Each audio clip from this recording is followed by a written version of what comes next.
Welcome to the Fearfully and Wonderfully Me podcast, a podcast designed to help you increase your influence, develop your leadership, and maximize your results.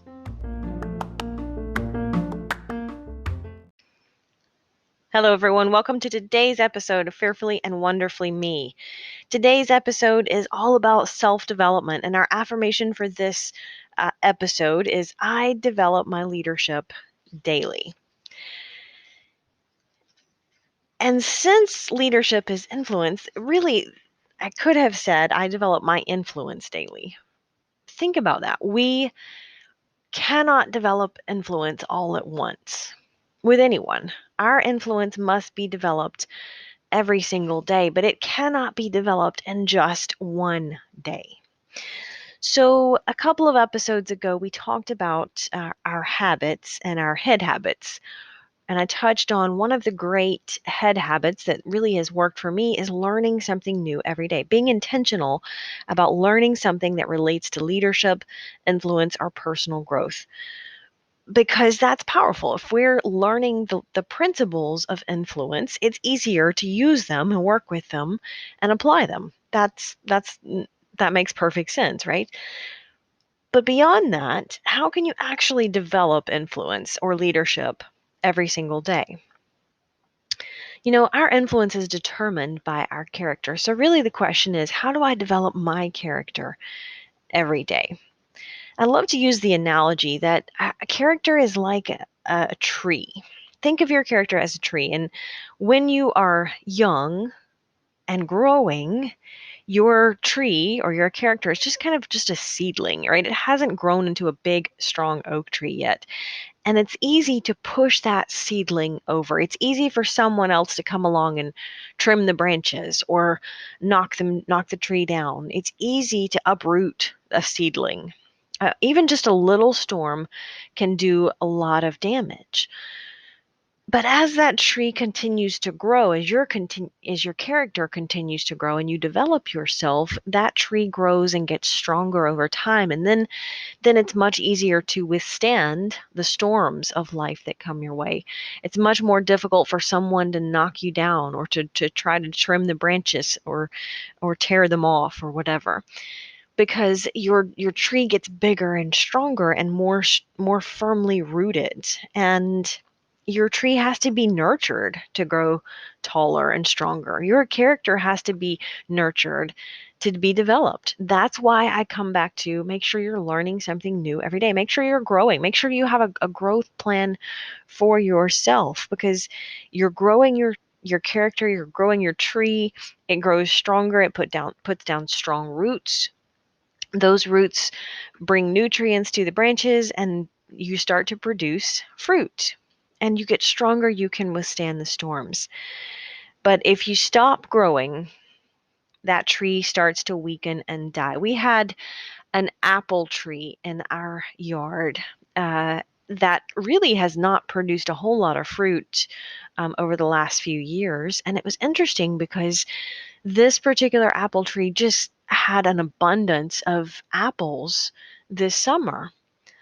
And I made the comment to Mac. I said, it's interesting that tree has only produced like 1 or 2 apples the whole time we've been living here. But this year, I must have gotten 50 or 60 apples off of and it's not even a big tree, just a little bitty apple tree.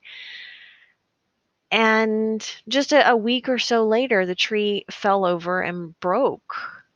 And see, it was just dying inside. The inside, after it fell over, you could look at the inside of the trunk where it had broken, and it had just started to die. And so it was so weak that just a little wind came along and poof, the tree just fell over and died.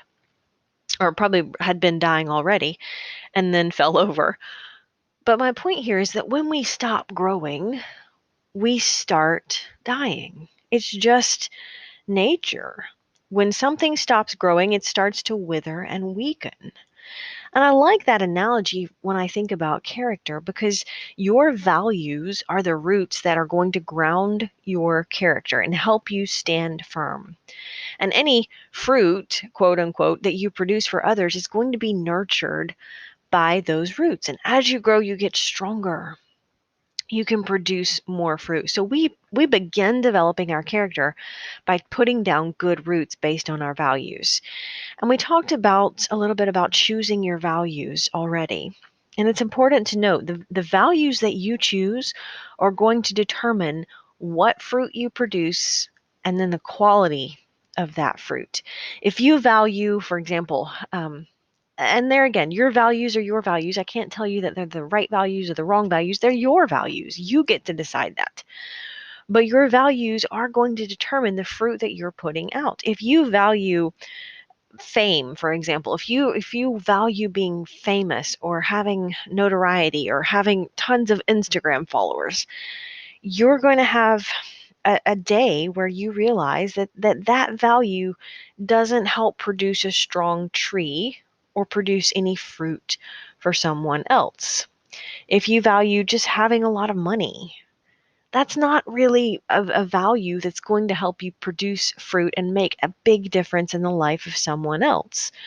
Money's not a bad thing, but it's not going to help you leave a legacy of growth in someone else. It's not going to help you make a significance, live a life of significance. It'll help you live a life of money.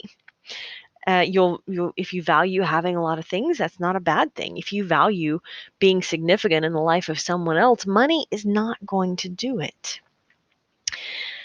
You choose your values, and your values determine pretty much everything else.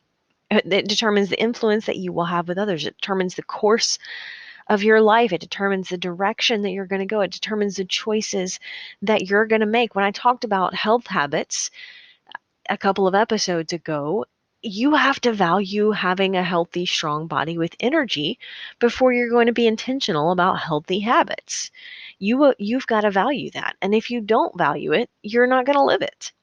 I always like to say you can tell what's really important to someone when you look at their calendar and you look at their bank account and you listen to what they talk about, right? Look at their checkbook, look at their calendar, because how we spend our time and how we spend our money shows what's really most important to us. I value my health. If you look at my calendar, you're going to see time for intentional exercise every single day. That doesn't mean I go run 10 miles every day. It might be that I just practice some stretching today or maybe go for a walk. But you're going to see intentional exercise built in because I know I need to be a good steward of my physical health, and I cannot accomplish everything I want to do in life if I'm not taking care of my physical body. But if you don't value your health, or maybe a lot of people say they value their health, but they don't eat great nutritious food. And maybe they've just never thought about the quality of the food that you eat is going to determine the fuel that your body has for energy. But my point here is you choose your values, and then your values are expressed through your life, your actions, your behaviors. And that's determining the influence that you have with other people. Now, I know that you want to maximize your potential in life, or you wouldn't be listening to this podcast. I know you want to become a better version of yourself. And every one of us was created for a purpose, in order to become the best version of ourselves. And until we do, we're going to feel empty. Until we're living that purpose, until we're growing towards that purpose, we are going to have a need, and we're going to continue to just feel empty until we start to make steps in that direction.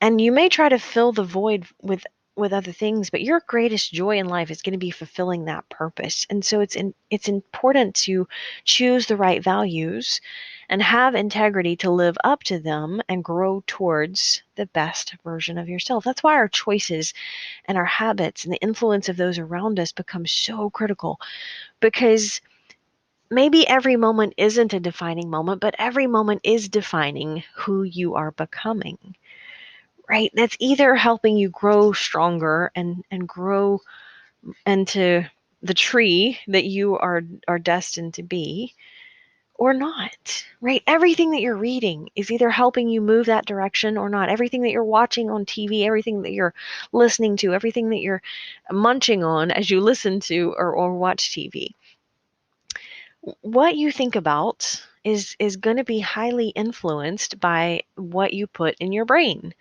what you allow to influence you, and that's going to be determined by what you most value. What you spend your spare time doing is either helping you produce fruit or it's not. Your self-talk, it's either helping you develop your character and develop your tree and nurture your tree, or it's not. It's either helping you embrace your excuses or move beyond them. And let me tell you, your excuses don't serve your dreams.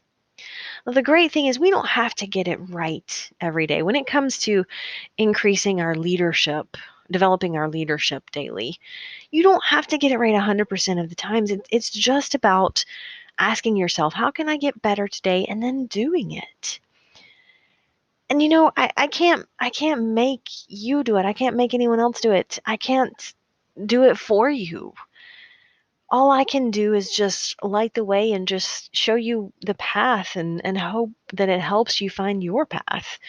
I put a comment, I put out, well, I put a daily, at least once a day, I put out like a picture quote with something motivational, a great thought that has inspired me. And I put that out on social media every day. So if you're following me on social, LinkedIn, Instagram, Facebook, whatever, and someone commented on one of my recent posts, and I forget what the actual quote was. No, I remember. It was a quote by Larry Page, I believe, that says, what's your one sentence summary of how you change the world?" And I love that. We often think about a mission statement, and a mission statement sounds like a pretty big thing. I remember when I first read or learned about mission statements, and I thought, well, man, that sounds good. I got to have one. But then I sat down and tried to actually write one for myself, and it was awful because I felt like it had to be perfect. I felt like it had to be right. I felt like it had to embody everything that I wanted to do and be. And every year I would go back and I would rewrite it. Like, what's my mission statement now? Do I need to update it? And so that's tough to get behind, right? That's intimidating. And it sounds like something that it's written in concrete and you never can change. But a one sentence summary of how you change the world, oh yeah. And that's so much easier because you probably can articulate that now. If I were to just ask you, how do you change the world right now? How are you making the world a better place? You probably could tell me something just off the top of your head. It wouldn't be a mission statement that you have to pull out and go, hold on, I wrote that down a couple of years ago. Let me go find it. Right? Just your one sentence summary of how you change the world. But anyway, so I love that quote and I love to talk about that. That's your purpose, your one sentence summary of how you change the world. And so I put this quote out, and someone on LinkedIn said, the first step is changing myself. It was a pretty profound comment because, yeah, the first step is changing ourselves. In fact, the only step that we can take is changing ourselves, because when we change ourselves, then we change the world. Right? When we change ourselves, then we change the world. And we cannot change anyone else. We can hopefully influence someone else. We can hopefully inspire someone else, but we can't make anybody else change. When it comes to developing leadership daily, we cannot do it. We cannot force it. We cannot demand it, right? You cannot demand influence with somebody else. Our leadership is really all about developing our character. And we can't develop someone else's character. We just can't. We have to just focus on ourselves. And it's not easy. It's easy to understand, but it's not always easy to do. When we focus on the here and now, sometimes we're not always going to make the right choice. Just choosing, as much as we can every day, to just say, how can I get better today? How can I develop my character today? What does that look like for me? Now, I know that it's not always easy. It says easy and does hard. Mac has a quote that I love. He says, don't focus on the mountain. Focus on the moment. And if you conquer enough moments, you will conquer the mountain. Don't focus on you've got to develop your character and grow your tree overnight, because you can't. You are focusing on just the moment. What can I do today to get better? What can I do this minute to get better? I know it's a struggle, right? We all have lofty intentions, and sometimes those intentions don't become reality, and that's okay. It's not about being perfect, it's just about becoming better. It's possible. And with the right choices over time, it's not just possible, it's going to happen, right? It's the power of the process. But how awesome is it if everyone were striving to become better? How awesome would it be if everyone in your family was on the same goal of just how can I become better today? If everyone in your community or your company or your country was just saying, how can I be better today? Think how much better the world would be if every single one of us were just focusing on improving ourselves and being better. How powerful that would be. We have the power to change our world when we change ourselves, because changing ourselves is what changes the world. Until next time.